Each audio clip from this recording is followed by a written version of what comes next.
I saw Victor Groceries, Victor Gyokeres. I saw, bro, slander name just Mobutu Sesko. Slander name just full everywhere. What Twitter can be hilarious sometimes, even though it's very toxic. Slander name just full everywhere. Mbeumo, start. Oh, and like this. Cunha, so we played well. You shall no score. Register. Nah. Cunha actually played well. Oh, wow. So, no, before I even move on, even Rashford, Rashford, he come. Register not start. Register not start for Rashford.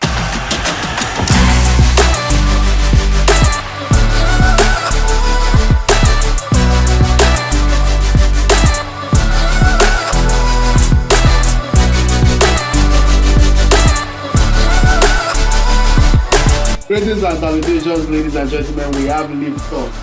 T&T Talk Sports show. My name is T. My name is T. You know us as Tunde and Tosin from the popular argument. I don't know if we have the rights. I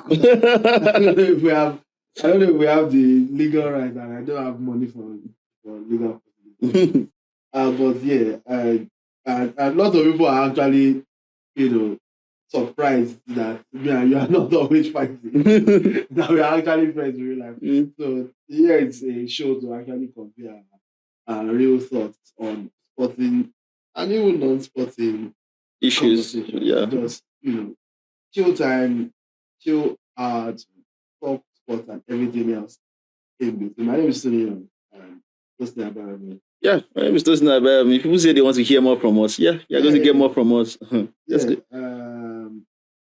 There's only one place to start, which is the start of the new season. Tosin, but in fact, let me give you a chance to introduce yourself, because I was going to say you're a Barcelona fan, but let me give you a chance. If Tosin Abayomi, how would you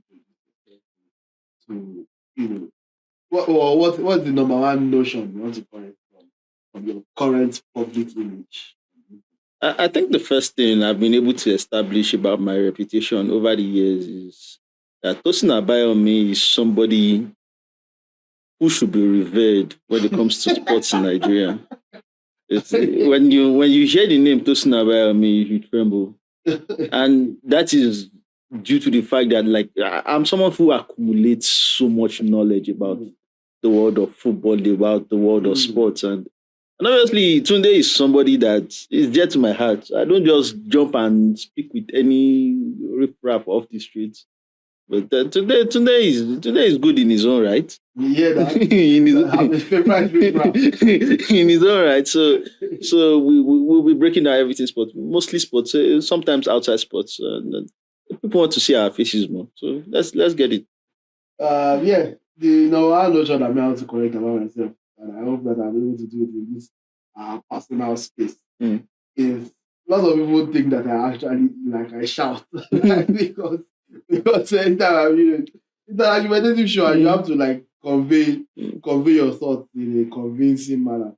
And so when I meet people or people see me at events and stuff like that, and you always shout. I'm actually quite calm. I hope that you guys get to see a different side of us on a platform that we completely own and control. Clap it up for independence. The first of many. Let's go. Yeah. Episode 1, and we'll count down to 100 and maybe 1,000 and maybe a million. Yeah. But let's talk sports.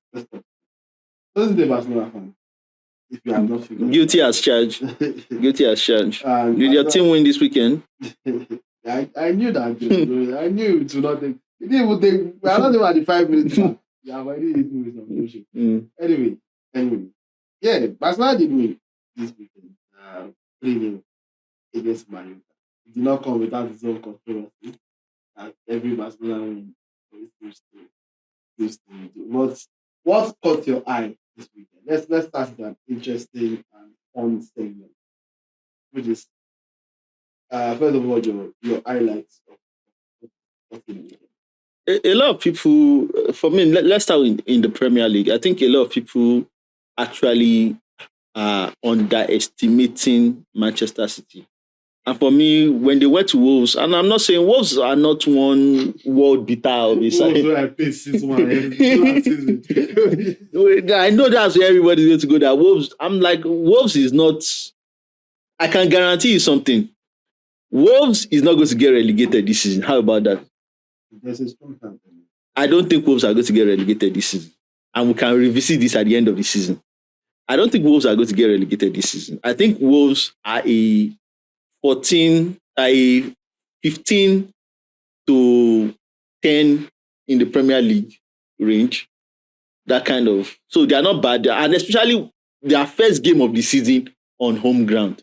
No matter how bad you are as a team, anytime you start the Premier League season, you always start with life. Like there's an optimism. And we all know that 3 teams are going to get relegated. But you always start with a little bit of optimism. So they were very, very confident. This is our first game. And they didn't play too badly. But the way Manchester City steamrolled them in that game, I was thoroughly impressed. And that was the highlight of the weekend in which Barcelona won. I will see. We are the defending La Liga champions. If we don't start with a win, like that, see, there are certain things. If you want to win the La Liga, if you want to win the La Liga, a serious team. When was the last time you won the league? If you want to win the league, you need to start. We're going to Maluka to win. That was good. That was a guarantee. But I saw people kind of doubting if Manchester City can actually, like, I know Kevin De Bruyne is a legendary Manchester City player, but over the last couple of seasons, he hasn't given them much. They've pretty much been doing it without De Bruyne. Yeah, so like, I'm like, people are like, oh, De Bruyne is going. Like, what? De Bruyne, like, maybe like 4 years ago, player of the year. But recently, De Bruyne, so I feel like they have a competitive group. Are they going to win the Premier League? I do not know. But they are in that race. They are in a 3-man race, and they are definitely in that race. That's something that caught my eyes. Tosin giving a gok. Giving that mandatory pep gok. So early in the show too. So good for him. My own highlight of the sporting weekend was a bit of history that was made in France. For the first time in the history of the top 5 European leagues, a team fielded all 11 starters that were born in 2000 or later. Wow. And that team was Strasbourg. So one team in the Bluco family made me happy. Chelsea did not do the against that, but Strasbourg made history. All 11 starters were born in the year 2000 or after. In fact, the oldest player was Emmanuel Omega, who was born in 2003. Wow. So for the first time. Little bit of football history, something that we're in the new generation. Honestly. Yeah, that's where football is going at. That's where football is going. Basically, everybody is trying to cut out the middleman and just before young players used to go to certain clubs that at the Dortmund, Benfica, and co. Just go there at the high level, go and compete and show that when you are ready, you now come to the big clubs. But big clubs are now looking to cut that because those Dortmund and Benfica will charge you have an leg for developing that player. Look at Joe Bellingham now. Joe, I don't know. I reserve my thoughts. I reserve my thoughts on Joe Bellingham. But yes, congratulations to Strasbourg. Who did win against Met in that game? So that's me personally. That's my own highlight of the sporting weekend, and probably the Tigers. The Tigers win. Oh, by the way, sorry to catch you off that. This is not exclusively football. As you know, it's T&T Talk Sports. So, like, it's sports. Any sport. Any sport. We talk of it. I have an American football jersey. Even though I don't. That wrestling, we'll talk about it. Yeah. So, but yeah, these Tigers defeated Cameroon. Tosin was following. Yeah. So obviously, I was following the game between the Tigers. Honestly, their preparation, as the way it is with every Nigerian team, preparation is an anomaly. Players were coming into camp at 9:30. Literally, like the 2 games they played against Guinea, mixed results, and obviously some of the main players on the team that are like the likes of Los Angeles Lakers star, Gabe Williams, Gabe Vincent. He's like, Gabe Vincent, he couldn't make it. Obviously, he's fighting for his life to support Luka Doncic on the team. Oh, yeah, he's now injured, man. Yeah, so he couldn't, and some of the other players that they are trying to naturalize, those players are still in between. They are still thinking about it. So you put out a team whereby the most high-profile player on the team is Houston Rockets guard Josh Okogie. And in the first game against Madagascar, I was asking that, like, is this the player that Houston Rockets signed? Because they played him at the point guard position, and I'm like, okay, it's fine, but he's not a point guard. He was struggling against ball pressure. Isha managed to win the Kile Bagada went crazy. They won the first game. The second game against Tunisia, the defending champions, Okogie's athleticism just rose up the charts. He was spectacular. And the game against Cameroon, I was expecting, obviously it ended up being a very, very close encounter. But that was in the fourth quarter when players were arrested. The Cameroon have New Orleans Pelican star, Vers Missy, like they have very, very good players. They came to Nigeria, they picked up one of the pre-qualifying tickets then when I like so we watched that at they go there back then. So like I'm like Cameroon is a very, very decent side and they handled them very, very effectively. Now they are through to the quarterfinals. That's a big win for Nigeria. The goal is for them to get to the semi-final spot, which I think they should be able to, because a lot of people did not think that was possible for them before the start of the tournament. So I think if they can get to the semi-final spot, maybe get a medal, I think it's a successful outing for Nigeria. All right. We'll be keeping tab on the time. Shout out to Stanoko, who have been shooting lights out. Yeah, Stanoko, veteran. Yeah. I think it's one of the captains. Yeah, it's one of him and Kaleba. Congratulations to everybody involved. Whether you win or not, whether clear everybody mind. 100K don't finish. 100K don't finish. Baba has to produce the 100K since he wants to do. He's the one that started. Nobody told him. Women empowerment is not. Okay. They don't give men. Oh. That 100K is for women. I don't think there are men in the class, and you know. The Super Eagles are not going to win anything. so there's no risk on that side. Charlie Eagles, those ones are IGP of police. They don't flop people as reception before. No, there's always even fly and come back. I don't think that you can do what the Charlie Eagles are doing in Zanzibar. The results, Destination AFCON. I'm good. And you go there and play and lose 4-0 to Sudan. Like losing 4-0 to Sudan, that's crazy. I assume Sudan's home base players are also their regular. Yeah, they are also their regular guys. But still, it's not looking good for the people that say home base Nigeria. It's Sudan. 4-0 after losing 1-0 to Senegal. So out after 2 games, considering 5 goals, they don't score any. So I personally hope that the flight budget is revoked and they should give everybody to Padua. Find your way. Find your way. You will connect the Pacific to the Yenogua base. Give everybody Keno and also freeze their account. Get all the flights, the passport. Freeze their account. Nothing for you. Your Keno is your only way of surviving. Anytime you reach Nigeria, you reach. And even when you now reach, you arrive in the custody of the police. Since you want to be losing 4-0 to Sudan.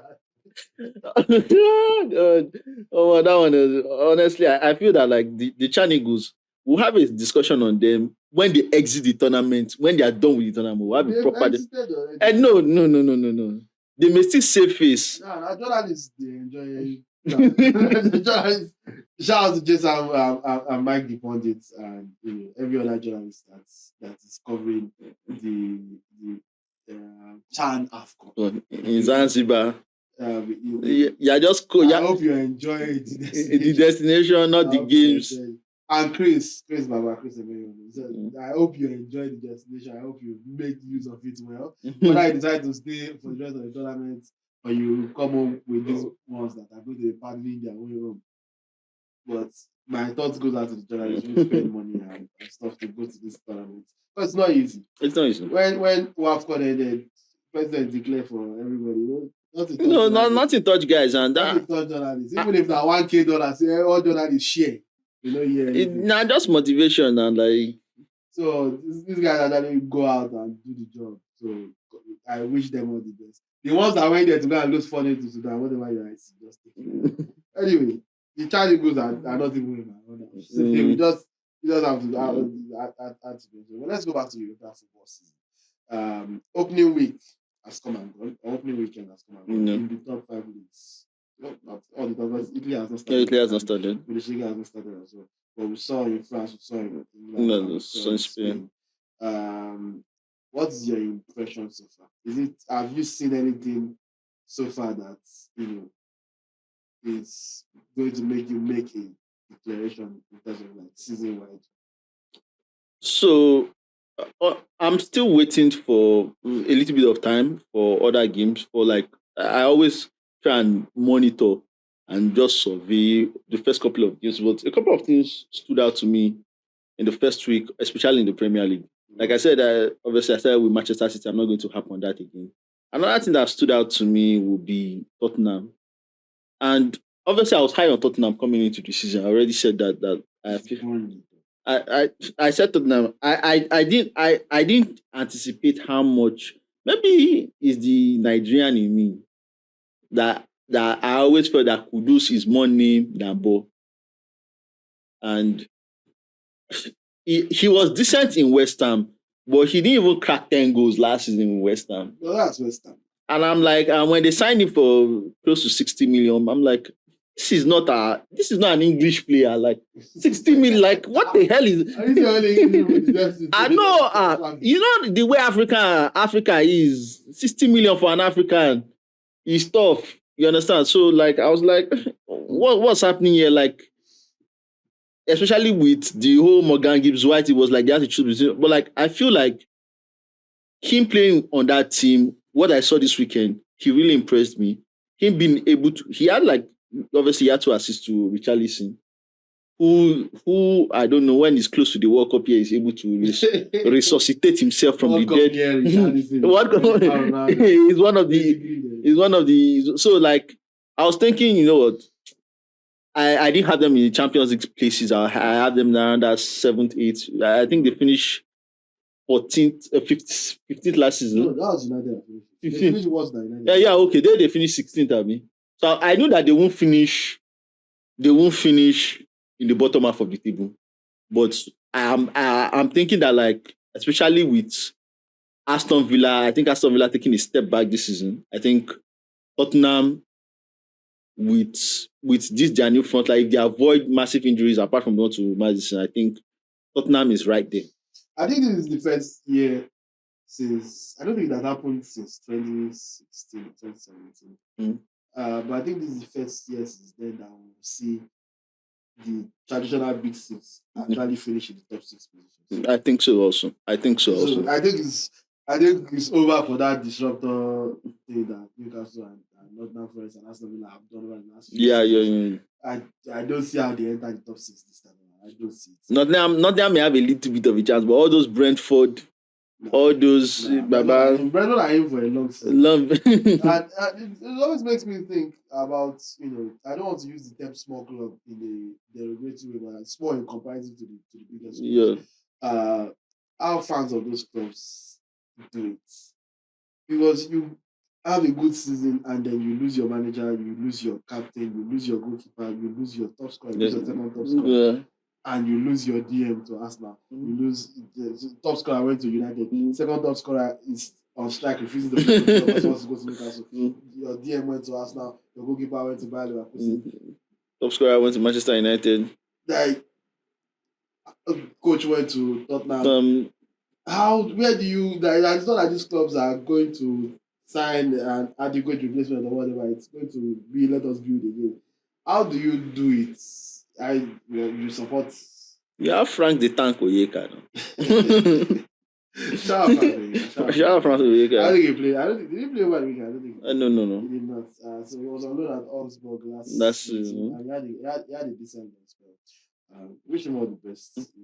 But I think, and that is another, like, if one day maybe we'll do like an extensive discussion about PSR, financial fair play, and honestly for me, I've always said it. Anything they call it, it's just a ploy to get the rich getting richer. That's not true. That day I will go to Alakwa and establish today. That is not. It's just the same thing that Baba Tebas is doing in Spain.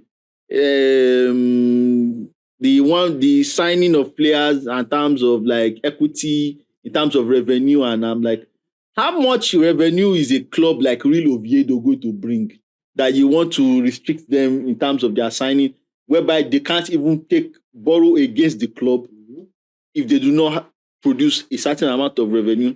The whole point of, like, before Friday, I think Sevilla had just 12 players registered.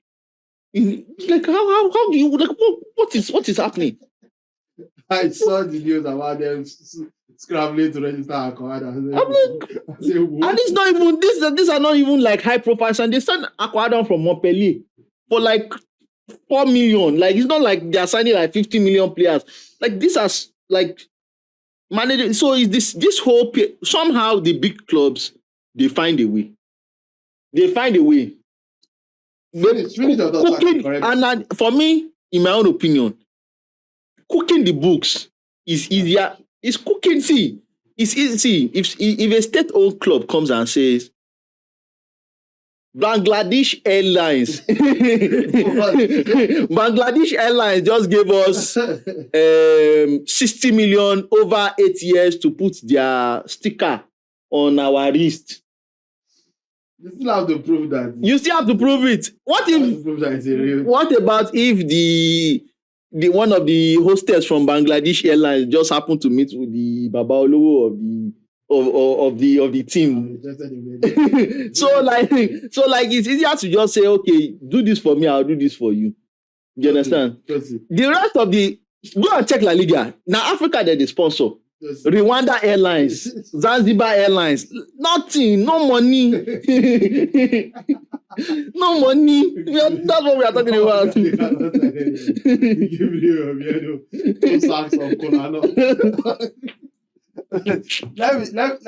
correct that. Let me take this moment on this huge platform to correct that mission. Is that I don't know about what's happening in Nigeria, but I can tell you what's happening in England. And what's happening in England should serve as a deterrent to you haters out there that it doesn't pay to be hated.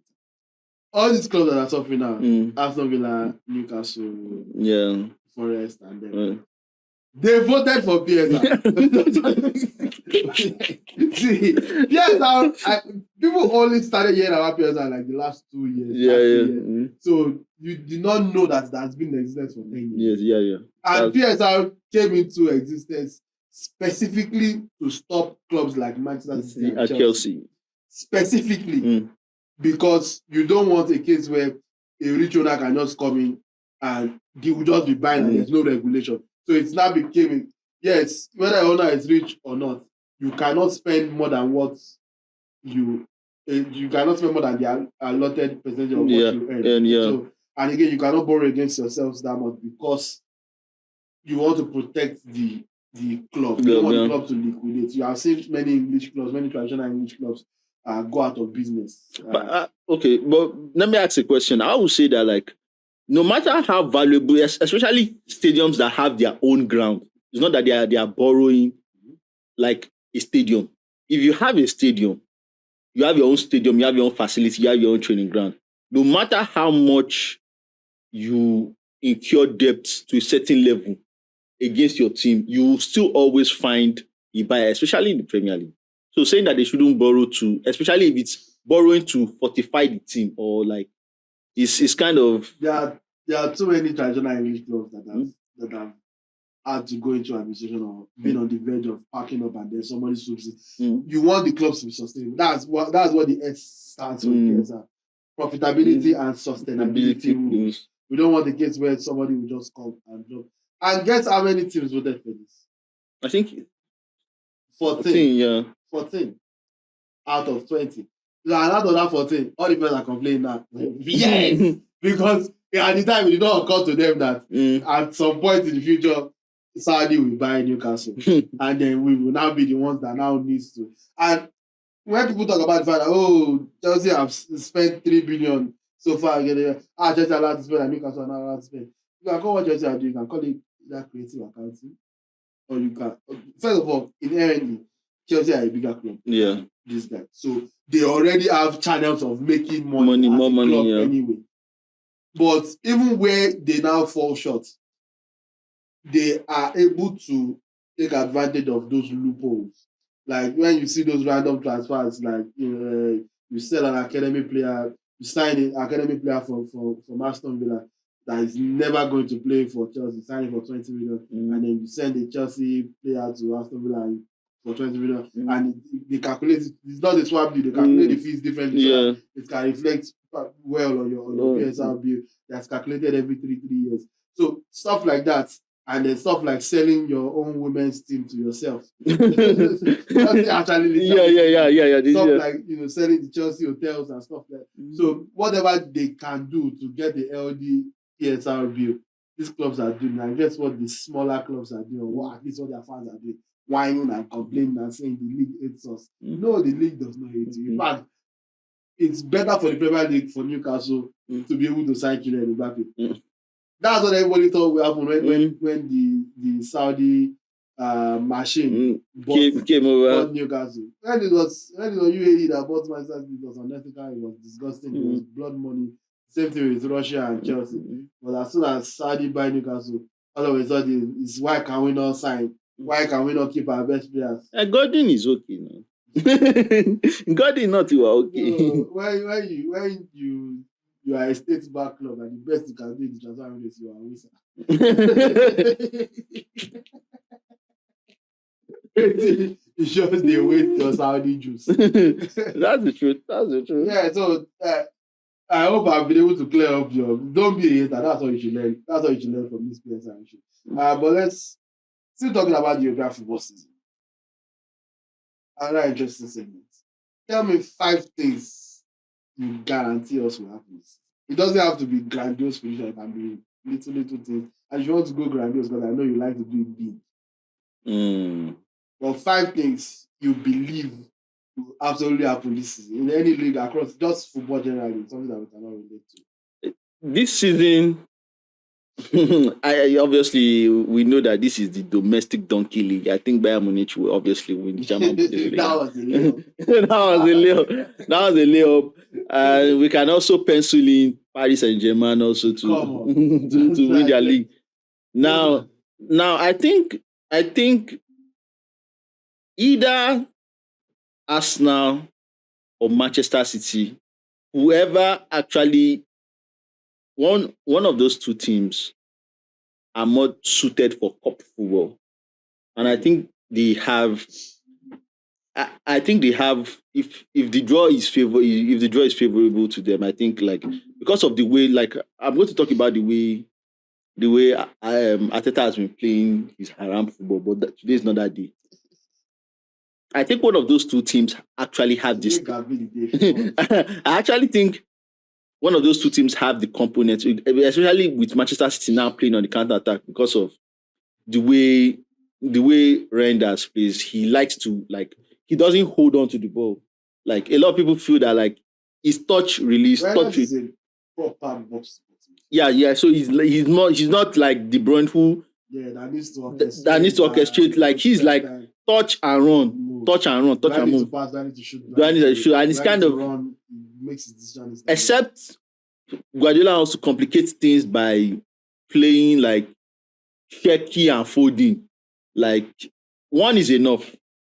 You only need one. That magician. You don't in fact, you probably don't need any of them if Bernardo Silva is there, honestly, if you have been factual. For the purposes of you need one flair player at the end of the day. Everybody in that man's there. You need Doku.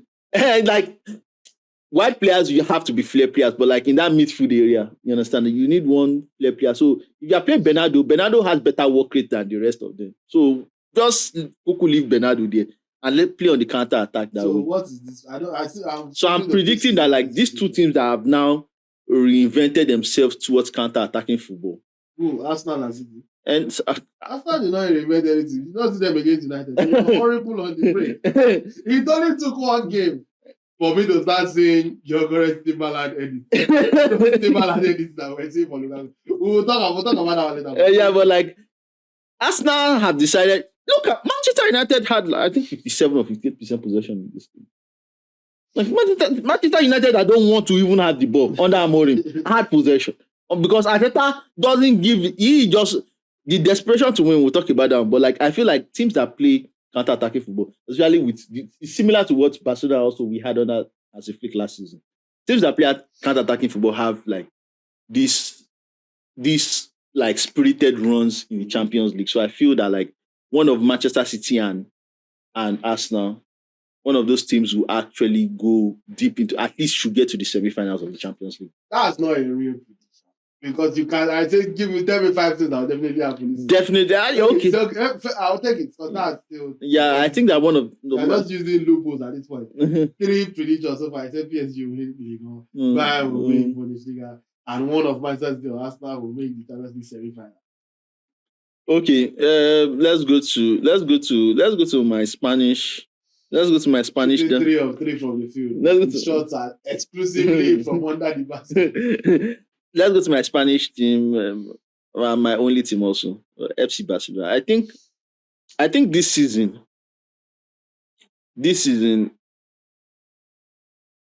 I personally believe that Marcus Rashford will score 15 plus goals for Barcelona this season. 15 plus goals for Barcelona this season.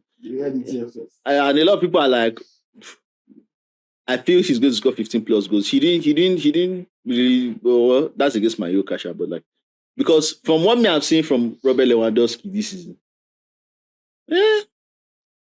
Lewandowski not earn the right to no longer be Lewandowski. They're like obviously age, but like for me, once we decide that we need, because I've thought about it time and time again. Hansi Flick is one of the smartest coaches I've ever seen. And him trying to play Marcus Rashford as a wide player in Barcelona in our 4-3-3 system won't work. Marcus Rashford can play wide in a 4-2-3-1 system. But in a 4-3-3 system, it doesn't make any sense for him to play wide, especially the way as technical as Barcelona, as technical as La Liga is.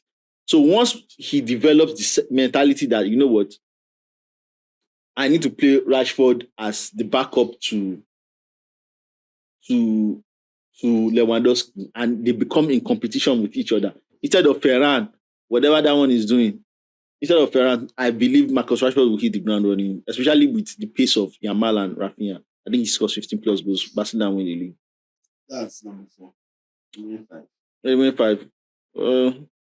Let me add one more for context. I think at the end of this season, Haaland disrespect will stop. It's not. If literally scoring 53 goals in 54 games in a treble winning season, breaking the Premier League scoring record, doing all this in your first season in the Premier League, the supposed hardest league in what everybody said, if you don't score here, we're not counting for you. You do all of that and people see this. I don't think they can do anything. I think Haaland is going to cause a lot of oppositions this season. I think he's going to have a fantastic season. So probably finish top scorer, possibly PFA Player of the Year, depending on how Manchester City do. So I think he's going to be having a legendary season. All right, Tosin's 5 predictions. 3 layups. PSG and Bayern to win the league. Arsenal and City, either Arsenal or City to make the semi-final of the Champions League. Rashford 15 goals plus Haaland top scorer. Top so scorer. That's even 4 layups and a mid-range shot. All right, Tosin, I did the coup over you. But 5 things I think will happen this season for a fact. This is not even necessarily a prediction. I would be very surprised if by the end of this season, Ruben Amorim is still employed in England. Like, I'm predicting that Ruben Amorim will be free of his employment responsibilities. Do you know the funny thing is this? And I know this is your day. I'll say the reason why I'm going to disagree with you is because they literally just fired the manager at the half point, like towards December last season. So I don't know if they want to. I think they will let him play out this season, and whatever is the case is the case. But continue. All right. You are showing a lot of it. I'm not. Number 2 thing that will definitely happen this season across Europe, Hurricane will score minimum 30 goals. Standard. You are taking your layups now. You're taking your layups now. Thank you. Number 3 thing that will happen this season, Barcelona will not win the Champions League. Will not win the Champions League. As they've not won it since 2015. What are you doing with your life in 2015? Let us know in the comments. I actually think that next year is our year. You said I think 2027 is our year. 26, 27 is our year. Oh, so now you use the news every year. That's the year they win. No. But this time is postponing it to the season after. Yeah. I think why not this season? I think this season, I think an English team wins the Champions League this season, honestly. And that's why I talked about. I think that that's what English team with pedigree is back in the time. Chelsea also will be contenders. The problem I have with Chelsea in the Champions League is that I don't think Chelsea to play a very good attacking style of basketball, but football. But I just think that I don't know, Enzo Maresca in his first Champions League, and I'm not banking on that. Maresca won his first Champions League. Let's see. Okay. Number 4 thing that happened this season. I think Victor Osimhen will shine in Germany. I'm not going to contextualize what that means. Shine. Yeah. I think Victor Osimhen will put up undeniable performance in the Champions League. Yeah. Honestly, we'll have an Osimhen just brief conversation after this. Yeah. You say so? Yeah. I think his reputation sort of depends on that, because even as a big Osimhen supporter, I don't think there's anything that I will do in Turkey that would make people pay attention. People are already saying you shouldn't even be part of the top 3 for African footballers. It's Turkey. At the end of the day, it should be. What do we get from it? People are saying is Hakimi, Salah, and Gyokeres. I see that. Especially that because that's the Ballon d'Or, the only 3 players in the Ballon d'Or. I see that. So I agree with that. That's what top scorer in the league. Is nominated for the Ballon d'Or. Salah won the Premier League, best player in England, and Hakimi. I agree with that. Number 5 thing that will definitely happen this season. You see that Isaac? It's not going. My brother, you clearly don't have access to Ethiopian jazz. Just look Somali, man. Not really. Isaac is not good. The thing is this: if Newcastle needed the money, if they had owners that needed the money, they probably would have said, "Let us." But they can literally get the same amount next year or close to it. He has 3. So, why would they? And it's going on strike with the Saudi-owned club. The Saudi-owned club. You're just wasting your time. Enjoy your brief holiday. If you drag it too long, ask Kylian Mbappe what happened to his family.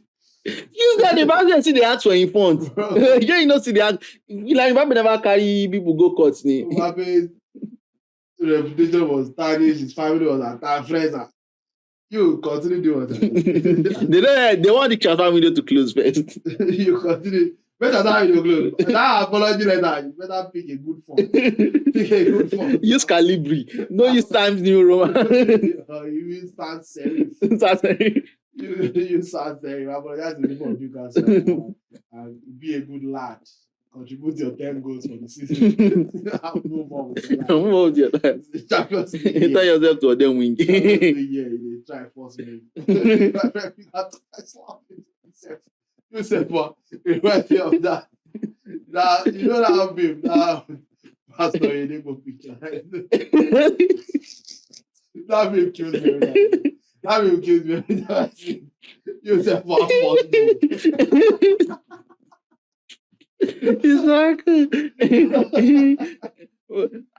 and it's not don't talk, say we'll build around you. Bob the builder. Newcastle fans never even get your own time. That's the funny thing. They never get. They just the way to make transfer window first close. Let's talk about signings. We saw a number of new signings make their debuts. For Chelsea, 07 just actually no, because a lot of our new signings already played Club World Cup. Yeah, and Pedro did well at the Club World Cup. Scored in the Club World Cup. Gittins 07 officially starts. Esteban 07. Esteban came off the bench. I'm not really. You can stick on that for Agenda doesn't care. Agenda don't care. But not just Chelsea. Let's go to the Arsenal United game. That plays too 07. Let me pump up my chest. Let me pump up my chest. I saw Victor Groceries. Victor Gyokeres. I saw slander name just Mobutu Sesko. Slander name just put everywhere. What Twitter can be hilarious sometimes. Udo is very toxic.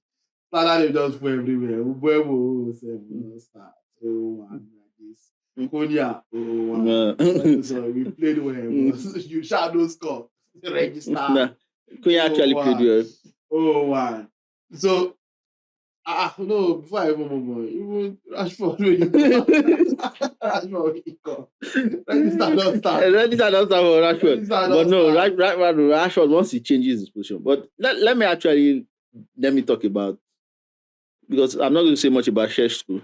I'm going to keep that one for a later day. Let's talk about Victor Gyokeres. I kept telling people, you have someone like Tunde here, who is not related to Gyokeres in any way, form, or fashion. Beating the drum for Gyokeres, who is not even in your club. Why you want Arsenal to win the league is beyond me. I'm going to say you have a soft spot for them. I don't want them to win it. I think they will win it. But I kept telling people that, like, let me even tell you, funny thing is this. I don't actually think Gyokeres is a bad striker. Oh, wow. I don't actually think he's a bad striker. You could scored 97 goals in the last 2 seasons. I mean, you could do a lot worse than Gyokeres as a club. The problem I have is that, like, when I look at Mikel Arteta and I look at Victor Gyokeres, like, it's like trying to pour water in calabash. It's not going to work. You want to fetch water in calabash. You want to fetch water inside a calabash that one trip of stone like this, it's going to break, and so, like, it's not a compatible pairing. Mikel Arteta wants to play counter-attacking football. Does he? I think that's actually the... At the same time, he wants his striker to have be a mixture of Samuel Eto'o / a combination of Rooney, who can come in, collect the ball on the half turn, spray it to the wing, and make the... I'm like, if that is your thinking, how does Victor Gyokeres play into what you are thinking? Like, it doesn't make any sense. Who would you rather have signed? Isak can do this to a certain degree. Not that I want him, that his long range passing is not that good, but because he can progress with the ball. Yeah, he has a lot more movement. Isak could do it. Just cuckoo fork out 150 and pay for Isak. Who will collect? This is a Liverpool no happen. No be 120 Liverpool carry goal. Yeah, Newcastle turning it down is not about the money. It's about you are not going anywhere. Yeah, but like go and get. You know what? Just go and get Isak, or go and get go and get Kylian Mbappe. Go and give Real Madrid 250 million. Please, that will be like just go and get or because don't lie to people. Because Arteta has now what Arteta has done indirectly, he has put a lot of pressure on Gyokeres that this is the missing piece we need to win the title. No, he's not. The missing piece you need a goal scorer, obviously, but a goal scorer that can confine to the system you want to play. Will Gyokeres score? Let me just wrap up this. Will Gyokeres score against Sunderland? Don't let me even put Sunderland. Will Gyokeres score against the Brentfords of this world?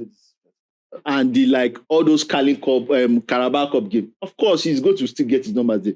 But for the majority of the and especially those big games, I wouldn't be surprised if he even starts some high-profile games. If I'm being honest with you. Why wouldn't he? Look, I think Arsenal have played without a competent striker for so long that the shape is not optimized for a great striker. Like they don't create chances for striker.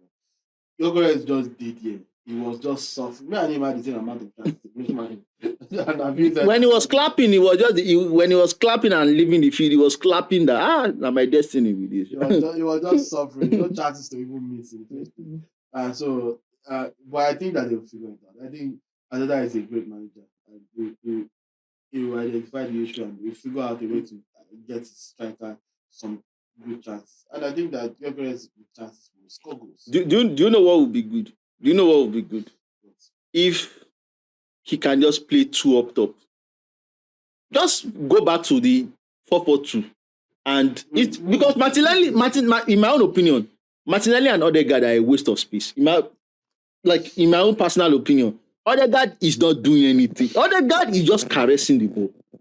Odegaard is just making love to the ball. He's not doing anything. If you don't watch football the way we don't watch football for the last 20 years. That sounds like a description of a certain Spanish midfield legend that you really like. But that's what I always say about you, and you say I'm 18. No, it's not about it. See, have impact. What did Iniesta used to do? Was it not caressing the ball and making love to the ball? Iniesta, wait, who is the most impactful? Which midfielder in the history of football has more impact than Iniesta? Several. Like 20. So, you know what? Give me one and tell me one. Frank James Lampard. Where is his World Cup? We can have. Where is his World Cup? Where is his World Cup? Where is it? By World Cup. Let me tell you why they have you. There's a why. Why do they have a World Cup? Because Spain won it. Because Iniesta won it. Don't confuse them. Iniesta. Iniesta grandfathered them into that setting. Nice. Okay, so why does Messi have a World Cup? Because Montiel scored the last penalty to win it.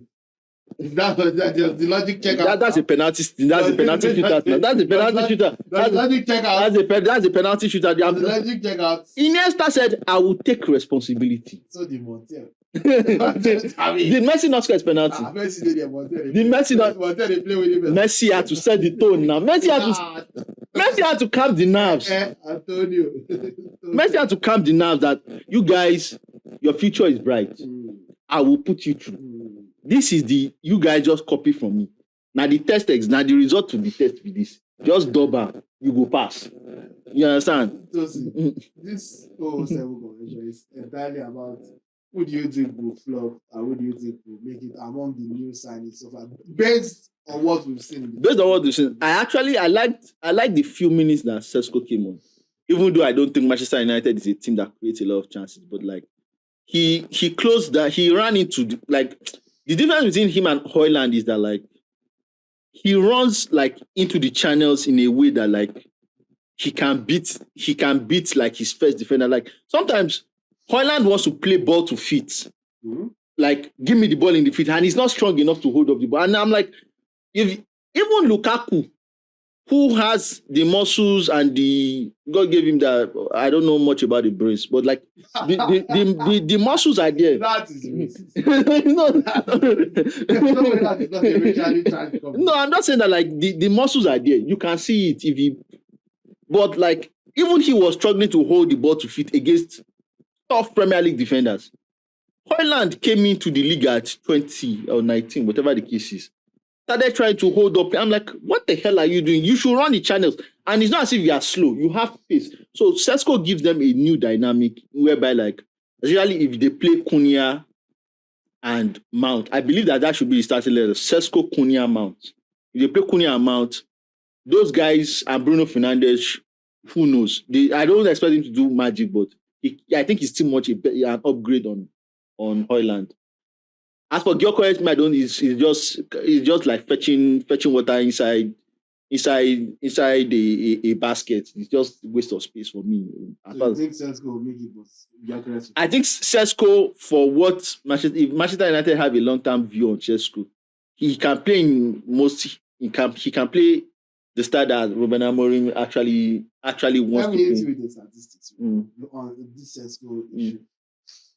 Do you know how United have spent over 700 million on attackers since Alex Ferguson left? Yeah. And only one of those attackers has even scored more than 50 goals. It's Anthony Martial. Yeah. What would make you hear that and think that Sesko will come and succeed at this point? Because even Martial was considered a failure. So the thing is that, like, for Sesko, he has, like, the expectations are very, very low. Ow! The expectations are very, like... The expectations are low for the 80 million striker that everybody thinks is going to come and save United. They literally signed Højlund for 75 plus add-ons now. Yeah, and then they are correcting that mistake by signing Sesko, who is supposed to be... And Sesko is a better player than him. Yeah, so they cannot say the expectations are low. He should not come in and not perform at Højlund level.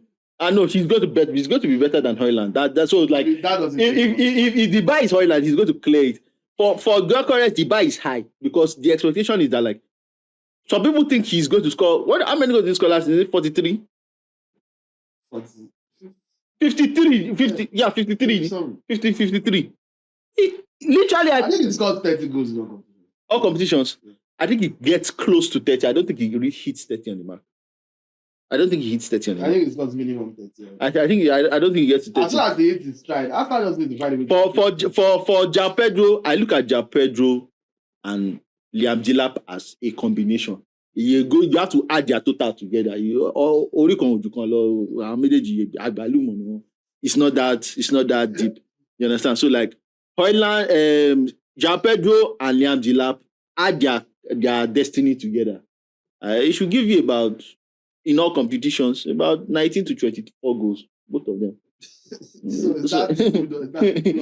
Like, just look at them that, okay, one day this one, he head will work well. This one, if you change the bulb, if you just look at it that way, sure. So, well, you said Rashford will score 15 goals. Is that flopping? Rashford as a lone player, it's in all competitions. If he scores 15 goals in all competitions, would you want him to be signed? But there's an option to buy. There's an option to buy. I mean, the option is 25 million. If it's 25 million, I think it's worth it. Especially it's 28, it's going to be 29.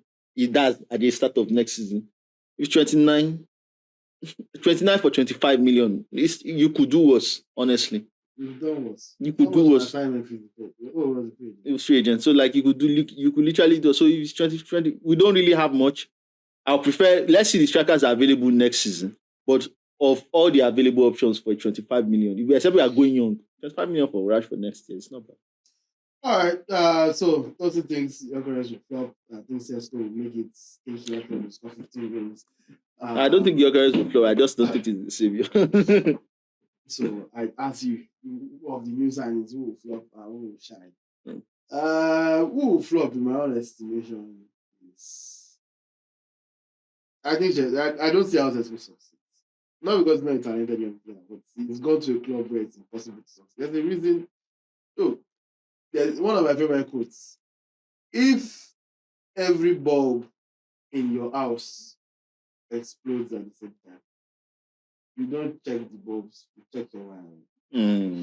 That's deep. If it was one bulb that exploded, you don't check the wiring, you just put on that bulb. But if every bulb stop working, you know that, okay, there's no way all these bulbs stop working. There's no way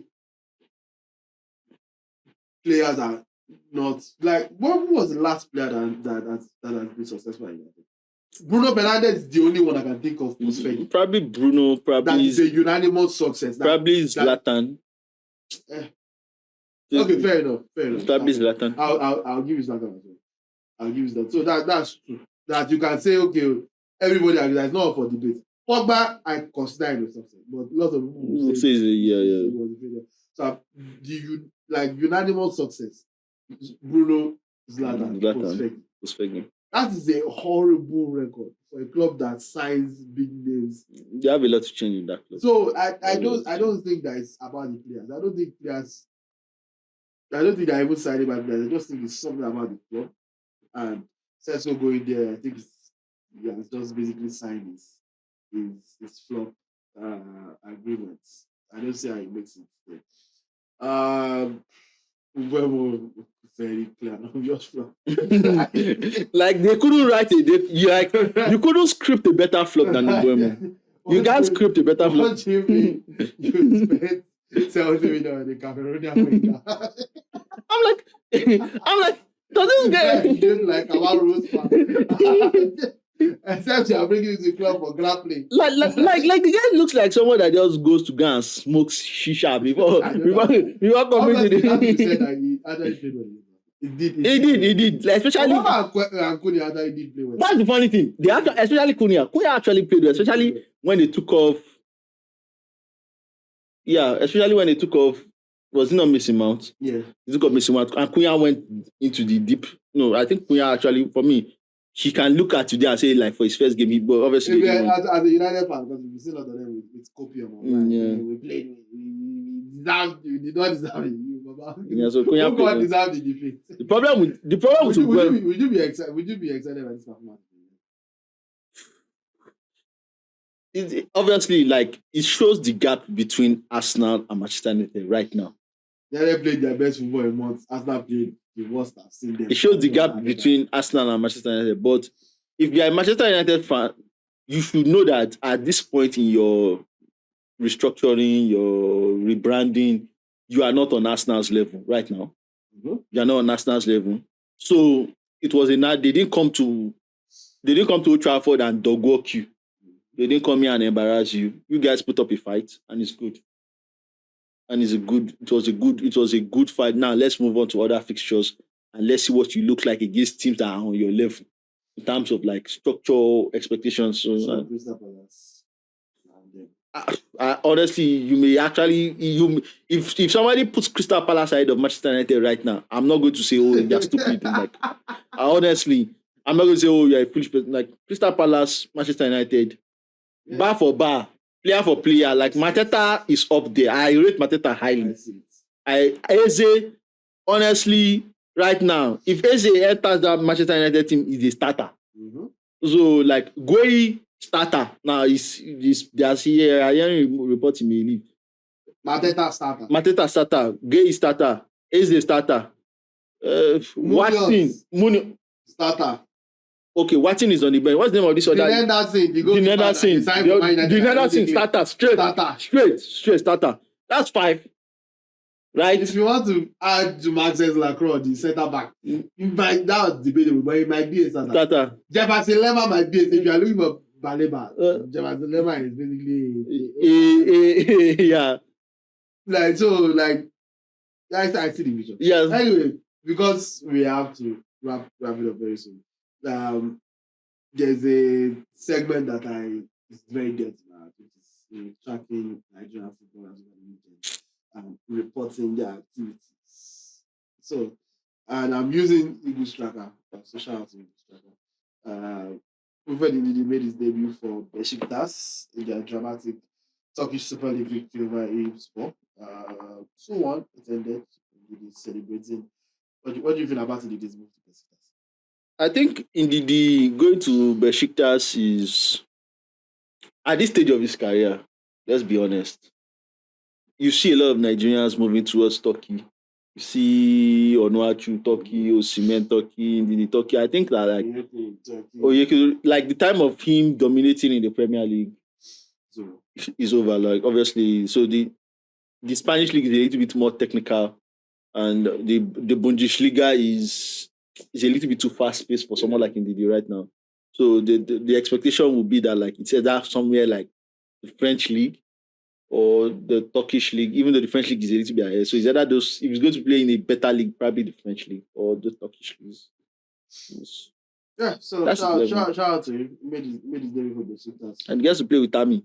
Yeah, Tammy half Nigeria. Just remind him that he was pumping his chest that he's not going to play for Nigeria. How is he going right now? Good for him that he did not even choose Nigeria, because it's like Lions, if you choose Nigeria, you know still, because I don't think it's bad at any of us.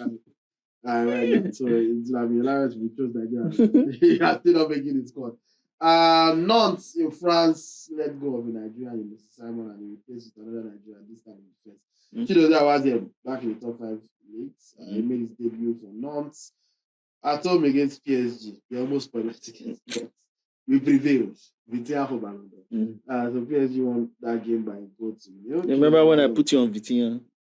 So they played all 90 minutes and he had 1 tackle and 1 3 goals. So good one for him. Akko Adams mentioned him earlier on the show. He provided an assist for Sevilla in their 3-2 defeat to Athletic Club. Very interesting game. Yeah, Nico Williams opened the scoring now. I know that was like PTSD. You remember how people thought you were getting Nico Williams? No. Nico Williams, honestly, I'm going to reserve my comments because he has been playing like spoiled milk since the start of preseason. That's it. Anyway, I got out with 90 minutes and I had 1 assist. Chidozie came off the bench. He played for 5 minutes as well, but he did not contribute a goal or assist in that 3-2 defeat. Gabriel Osho put in a solid defensive display for Auxerre in the French league now. Opening league victory 1-0 against Lorient. So congratulations to Gabriel Osho and FC Lorient. I mentioned Moses Simon earlier leaving out to Paris FC. His competitive debut for Paris FC ended in defeat away at Angers.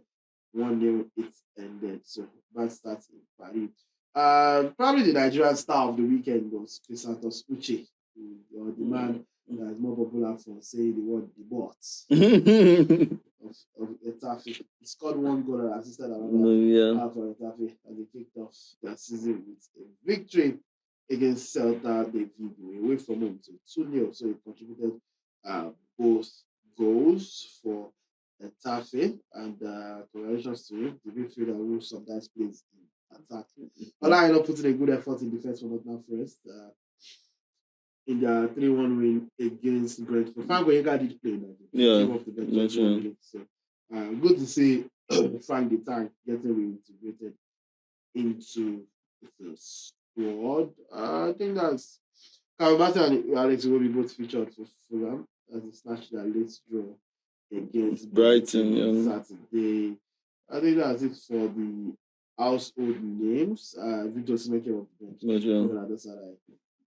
First appearance of the season since joining probably against Karambou, but I think they're still conditioning him at the moment. Still not fit to roll into the starting 11. So that's our updates on the Nigerian players. Next week we'll probably be able to discuss in total, and maybe by then I don't know. I'll be able to find it. Honestly, you know what? Next week will actually be the very, very best time to talk about Ademola Lookman. We wanted to talk about it. Tosin has some thoughts on Ademola Lookman that might get us cancelled right from the jump. So this is episode 1, so let us stay with them. I'll give you something to look forward to. But if you are a loyal listener and watcher that's been yearning for more of our face and our content, thank you very much. And we are finally brought it to you unencumbered, uninterrupted, unrestricted. Just an hour of our greatest thoughts on life, football, and everything in between. Solid first episode. Solid one. Better ones to come. Yeah. Better ones to come. Please, it's a new show, so like, share, subscribe, comment, let us know your thoughts. The socials on the screen right now, so just show us some love and help us. And we'll love you back also. We want to build this community of T&T Talk Sports followers. So please join the community and let's converse. We see us outside, I like your boys. Show love. Show love. As you always do, to be honest. Like, everybody has some stuff to it's either somebody mistakenly calls me Tosin or somebody asks me where it's Tosin. So the only thing is that all the people that always have smoke for us online, I never seem to meet them. I never seem to meet them. Everybody I meet the person is always nice. Everybody always wants to have a debate, blah blah blah. And I love your show, like what you guys said, blah, blah, blah. So if you really love us, now it's time to support us on our actual channel, on our actual platform. I will give you our actual thoughts on things. My name is Tunde. My name is Tosin Abayomi. This is T&T Talk Sports, episode 1. It's a wrap. It's a wrap. Success. See you guys. See you at the turn of next week. Every Monday, start the new week. Please, like I said, like, share, subscribe, all that good stuff. But now, we leave you in the hands of which person's goes 5 minutes. Everybody says it's interesting. I'm sure our editor will find the quotes to put it. Sorry, I'll give you. We'll find one Jose Mourinho quote. Find a Jose Mourinho quote to put it. Well, thank you very much for having us. See you next week. Thank you.